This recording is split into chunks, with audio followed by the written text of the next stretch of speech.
আপনি দেখছেন আমাদের বিশেষ পডকাস্ট অনুষ্ঠান জাগো মনুষ্য।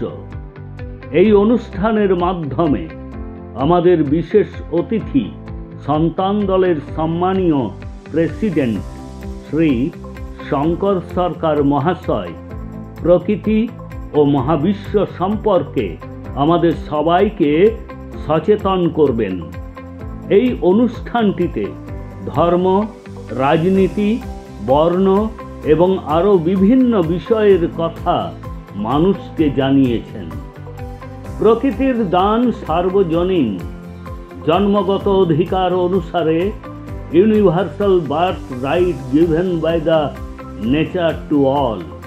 এই প্রকৃতির সমস্ত সম্পদের উপর সকলের সমান অধিকার পাওয়া উচিত।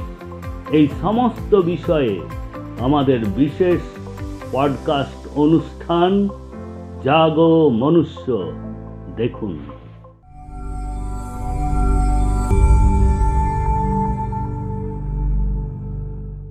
রাম ও নারায়ণ রাম। আমরা কি প্রকৃতি ছাড়া বাঁচতে পারি? এমনটা কি হতে পারে কখনো? তাতে তিনি যে কোনো ধর্মেরই মানুষ হন না কেন, প্রকৃতি ছাড়া বাঁচতে পারবেন? সমস্ত বড় ধর্মের এত বড় বড় ব্যক্তিত্ব এসেছেন এবং চলেও গেছেন। মৃত্যুর পরে কেউ কি ফিরে এসেছেন? এসে কি বলেছেন যে দেখো আমি এসেছি? কিন্তু আমার বাবা মৃত্যুর পর এসেছিলেন। আমি এবং আমার বাবা বহু বছর আগে কোনো একটি বিষয়ে বিতর্কে জড়িয়ে পড়েছিলাম। আমার বাবা অন্য একজনকে গুরু বলে মানতেন। আমি শ্রী শ্রী বালক ব্রহ্মচারী মহারাজের শিষ্য ছিলাম। হঠাৎ বিতর্কের মাঝখানে আমার মুখ থেকে বেরিয়ে এসেছিল যে বাবা, আপনি যা কিছু করুন না কেন, যাকে খুশি মানুন না কেন, আপনার মৃত্যুর পর আমার হাতে আপনি মুক্তি পাবেন। এসব আমি জেনে বুঝে বলিনি, আমার মুখ থেকে বেরিয়ে গেছিল। তারপরে 2003 সালে যখন আমার বাবা পৃথিবী ছেড়ে চলে গেলেন, তখন একদিন আমি বিকেলবেলায় আমাদের অফিসে বসেছিলাম, কারণ একজন ব্যক্তি আসবার কথা ছিল। আমি তার জন্য অপেক্ষা করছিলাম, তাই আমি ধ্যান করছিলাম। হঠাৎ আমার মনে হলো টেবিলের নিচে কেউ আমার পা ধরেছে। আমি হতবাক হয়ে বললাম, কে? তখন দেখি যে আমার বাবা আমার সামনে দাঁড়িয়ে আছেন। মারা যাওয়ার পরে তিনি ওপরে গিয়েছিলেন, কিন্তু তিনি মুক্তি পাননি। সেখান থেকে ওনাকে বলা হয়েছে ছেলের কাছে যাও। তারপরে আমার খেয়াল হলো যে আমি তো বলেছিলাম বাবা আপনাকে আমি মুক্তি দেব। এক বাবা এসে ছেলের পা ধরছেন, এটা দেখতে শুনতে কতটা বিব্রত হতে হয়, এটা কতটা লজ্জাজনক। তাই ধর্মের চক্করে পড়া ভীষণ ভুল।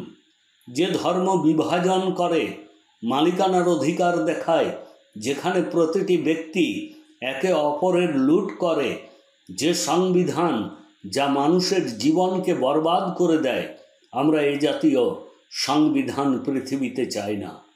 সমস্ত দেশ থেকে মনুষ্য নির্মিত ধর্ম অপসারণ করা উচিত।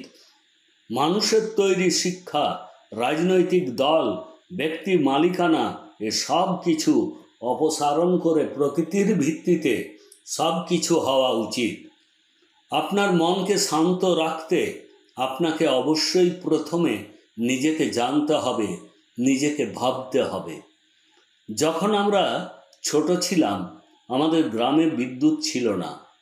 আমি ছাদে আমার বাবার সাথে ঘুমোচ্ছিলাম।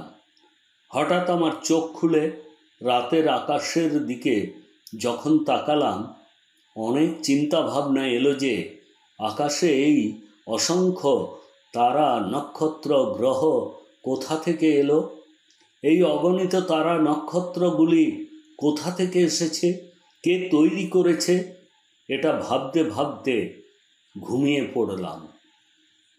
এই চিন্তা ভাবনা আজও আমার হয়। এই চন্দ্র, সূর্য, নক্ষত্র, তারকারা কোথা থেকে এসেছে? আকাশে অনেক বড় বড় গ্রহ, নক্ষত্র, চন্দ্র, সূর্য, তারা রয়েছে। একবার ভাবুন, এই সমস্ত কিছু যিনি তৈরি করেছেন তাহলে তিনি কত বড়। এই মহাসৃষ্টি ও প্রকৃতি সৃষ্টি করেছেন যিনি, তিনি কত বড়, কত শক্তিশালী তাও অনুমান করতে পারবেন না। মহাকাশের কোলে সব কিছু রয়েছে এবং মহাকাশ নিজেই ধ্যান করে। তাহলে আমরা কেন করি না?